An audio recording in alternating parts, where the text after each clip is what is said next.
It's a good deal for everybody, I believe. I think you were saying this is probably the biggest deal ever reached, in any capacity, trade or beyond trade. It is. It's a giant deal involving many countries. So, we're going to do the following. The European Union is going to agree to purchase $750 billion worth of energy from the United States.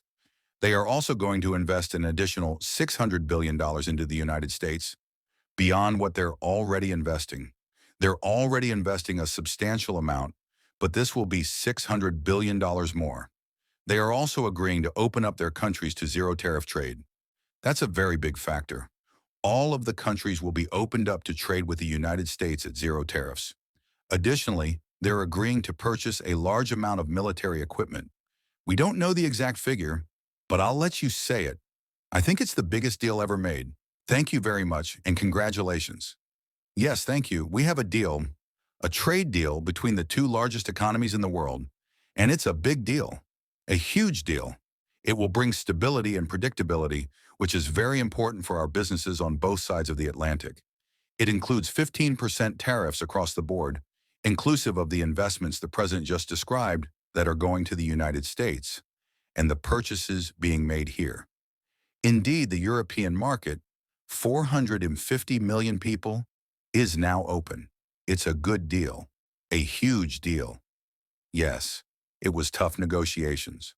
I knew from the beginning it would be tough, and it was, but we came to a good conclusion for both sides. So again, congratulations, and many thanks.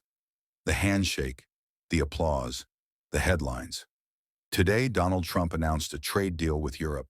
He got what he wanted, or so he says. But behind the podium, there's a bigger message. It's not about Europe anymore. It's about the country that said no. And that country is Canada, and the clock is ticking. On the surface, it's massive. 15% U.S. tariffs accepted by the EU, intellectual property pledges. It looks like a win. But look closer. This isn't a treaty, it's a memorandum of understanding, a handshake agreement with more symbolism than substance. And if you've followed Trump's trade history, you've seen this movie before. Remember the deal with Japan? It made front pages. But weeks later, it was still not signed. The question isn't what Trump says he has. The question is what actually changes. While the world watches Trump and the EU smile for the cameras, Canada watches with caution. Just a few days ago, Trump said this: August 1st is going to come, and we will have most of our deals finished, if not all. We haven't really had a lot of luck with Canada. I think Canada could be one where they'll just pay tariffs, not really a negotiation. We're working very diligently with Europe, the EU, which covers a lot of tariffs. You know, a lot of tariffs, a lot of countries. We haven't really, we don't have a deal with Canada. We haven't been focused on Canada. 35% tariffs on Canadian goods starting August 1st. And now that Trump has a symbolic deal with Europe, and Japan supposedly caved too, the pressure is shifting.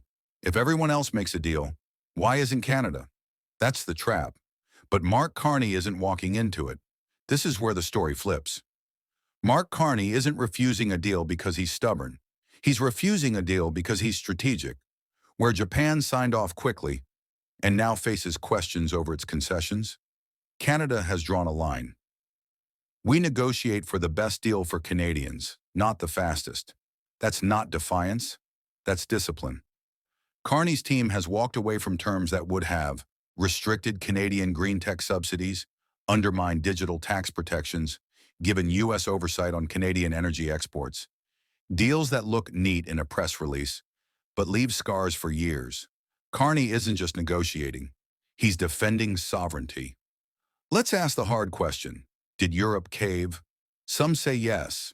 A 15% tariff ceiling is still far from free trade.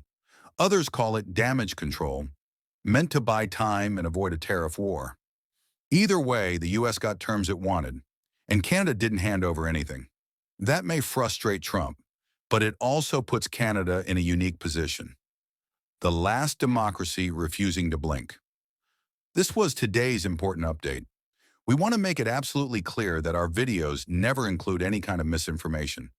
Canadian Nexus is dedicated to bringing you verified and trustworthy news from across Canada. from politics to society and everything in between. If you value truth and facts, you're in the right place. If you enjoyed the video, please like, share your thoughts in the comments, and don't forget to subscribe to the Canadian Nexus channel. Thank you.